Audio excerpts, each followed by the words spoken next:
I'm with somebody special today. Thank you. Terry, Mr. Harris. No, he's at the graveyard. I knew you would say that, that's why I said that. Terry was my first beekeeping employee after my sons left home. Both Daniel and Christopher worked for me when they were teenagers, and then they were gone for several years, and I worked alone back and forth to Unadilla, the whole spiel. Yeah. And then I met Terry, and Terry had retired at a fairly young age from being an insurance agent, and I don't know why he wanted to come work for you. I'm still not sure about that. What's your reason for wanting to work for me? Well, I tell you, after about 6 months of retirement, I got really bored. You know what I mean? I've heard that, yeah. And I said, you know, I always wanted to be a beekeeper, and I read an article about you. Oh, really? Yes. And I thought it was up in New Jersey or someplace like that. But anyway, the next month when it came out, and it said where it was at, and I said, God, that's not far from the house. So I got his number, and I called, and the first time he said, I'm busy right now, call me back later. So I waited another week, and I called him back, and he said, I can't this week, and I said, okay. So he said, call me next week. On the third week, he said, the first thing he said, you sure are persistent. And I said, yeah, I was an insurance agent for 30 years. I said, I want to come up there and just see what you, and he said, well, come Tuesday. And this was like on Friday or something like that. So I went up there on Tuesday, and I was nervous as everything, you know, and I told him I just wanted to watch what you're doing and everything, and we went out that day and worked all day long. That's right, yeah. And anyway, at the end of the day, he said, let's go over there and sit down. I said, oh, hell, I said, he's going to say, pack your smoker and don't come back. But he said, how would you like to finish the season with me? This was the middle of October, okay? And I said, I'd love it. And I worked for him 7.5 years. Yeah, and it was really, really good memories. Yeah. We went through some grueling stuff together. You came on board when I started doing all that. You know, we went to Florida together, and Unadilla, and we spent a lot of days in a motel, that rat trap they called a motel in Unadilla. Woo! Yeah. And then all those trips to Florida and everything. Yeah, so Terry and I became friends. It wasn't just an employer-employee thing. It was almost instantly we were really good friends. He always watched my back. It was really brilliant. And when he would make honey deliveries and stuff, the customers just loved you, and especially the older women. Is Terry coming next time? Yes, I'll be there. Don't show this to Donna. He's married to Donna. No, everybody liked it. I liked it. Terry has a saying, I hear him say it once in a while, where we'd be out somewhere in a restaurant or something, and he'd be looking at the pretty girls, and he'd say, hey, just because I'm on a diet don't mean I can't look at the menu. I remember that. Yeah. So much hard work, all night drives. Yeah. I remember one time Suzette came to me and she had a time. This was after Sam came on board too. Yeah. And Sam was the next employee. And she brought a time card to me and she said, you're going to have to talk to them guys. Their time cards are all wrong. I said, what's the problem? She said, well, they've got 83 hours for 4 days. And I said, no, that's not a mistake. That's when we were making trips. When we were, oh man. Back from Florida. 5 times we went down, up, and then come back and sleep a day and then go back again. That was crazy times, yeah. And it was interesting times. One of my most interesting, this is going to sound, it's funny what sticks in your head after years, you know. One of the memories that really sticks in my head is so often, like week after week after week, we'd leave on a Sunday afternoon and we'd be driving right through downtown Atlanta with the sun. Yeah. Do you remember that? Yes. It was we'd always hit and that all sun. those trucks. All those trucks, and we were always having the sun shining in our face. And interestingly enough, it's a pleasant memory for me now. I remember those days so well. Yeah.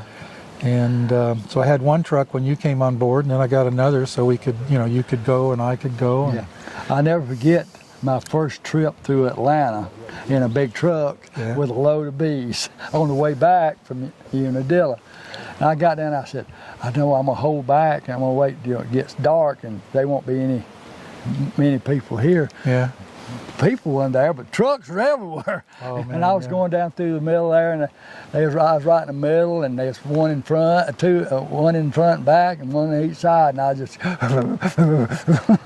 but I made it, and I got over it, and we did a lot of traveling, didn't we? An extreme amount. I mean, we were putting so many miles on a truck every year. Yeah, it was. Yeah. Those days, I don't miss those days at all, honestly, No. all that traveling and motels. Yeah. And so, and earlier today you told me, yeah, you had to kind of pull the plug on all that because your wife had about had enough of you being gone so much. Yeah, And, that's why I worked for him 7.5 years, and after a while, and he had gotten a lot bigger by then, and I said, my wife was raising Cain because I was gone all the time too, you know. Yeah. And so, and she said, I thought you was going to retire. But anyway, I did, and I never got over it, but and that's why I like to come up here and. Yeah, he's just visiting today, Really? coming and working with us in the bee yard. We're making splits and things like that. Yeah. So But Bob's always been real nice to me, and I've tried to be nice back to him, and so we were on the same page for all that time. we really were, yeah. And, I like to say, there have been different times when I've had employees that completely watched my back, and you were one of them. Yeah. I knew I could give you a bag full of $1 million and say, bring that back to me next Sunday, and he'd show up. I knew that. That's, that's the way it is. I'll never forget one time Bob came up to me. He said, Terry, he said, you're one of the best employees I ever had. You always watched over me. Yeah, you did. And took my interests at heart. And I said, well, and he said something else, and I said, well, you're the one that pays my check. Yeah, there's more to it than that. Yeah. And just a difference between that's character. People take care of other people. Yeah. And you're that way. Yeah. What else can we say of interest while you got you on camera? You're still beekeeping. You got colonies of your own. I do, and I run about 25, and that's I'm retired from that and the VA, and I can't really work for any money anymore. Yeah, I understand. I'm happy with what I do, but I miss this really a lot. But I think about it all the time. But I said, well, I can't do it. At my age, I can't do it all the time. Yeah. But, so as people can see, Terry's a Vietnam. Well, it doesn't say Viet. Yeah, it does say Vietnam. He's a vet from Vietnam, and I might embarrass you with this kind of stuff, but I can edit this out if you don't want me to be saying it. But Terry he was the real deal. He went through the crap, jumped out of a helicopter into a firefight more times than he likes to admit. Right. And he told me a few stories. I don't know. I don't think I could have done too well with all of that. Well, I was. One thing, I was an older guy. Most of those boys was 18, 19, maybe 20. I was 22 years old when I got drafted because I was going to college and didn't have any money. And I laid out, so they drafted me.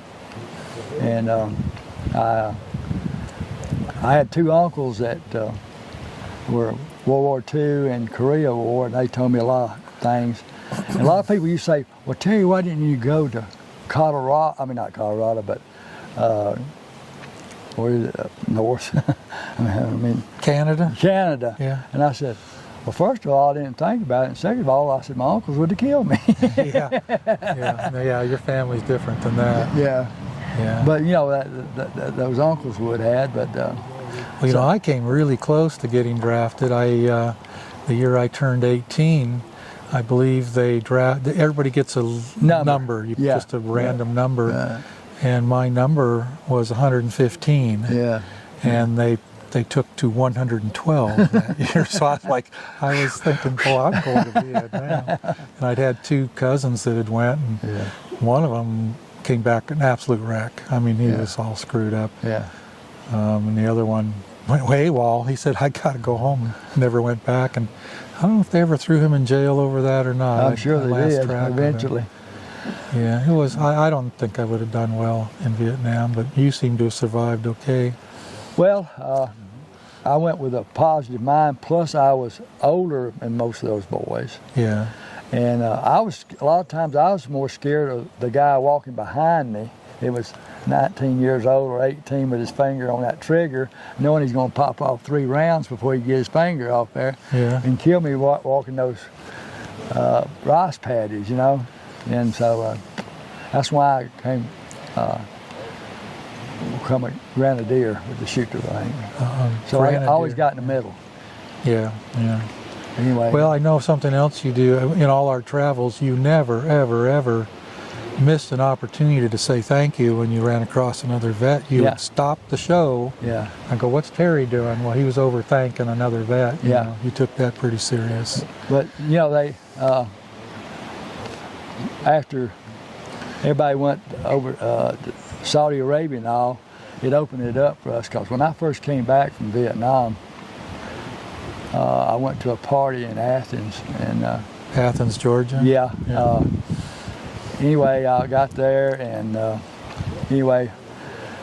this couple came in, and they sat down on the floor, and they looked up and said, why is that guy's hair so short? And he said, shh, he's a Vietnam veteran. She said, oh, he kills women and children. And I walked out, and I never told anybody for all these years about Vietnam. That's right. You told me that you'd never let people know that you had been there. Yeah, right. Yeah. Well, understandably, yeah. And it's so different now. Yeah, it is. It's those guys, Saudi Arabia and all those others, they opened it up for us, and people saw what was really going on, what murderers were, you know, and stuff like that. And anyway, that's. But I feel I never got mad about it. I just said, well, I'm not going to argue with anybody, you know. Yeah. No point. Yeah. Anyway. Well, thank you for your service. Thank you. Thank you for the work. Yeah. You're like a brother. Yeah, I feel the same way. That's why I wanted to sit you down here. If for no other reason, I'll have this to look at later. Okay, thank you, Bob.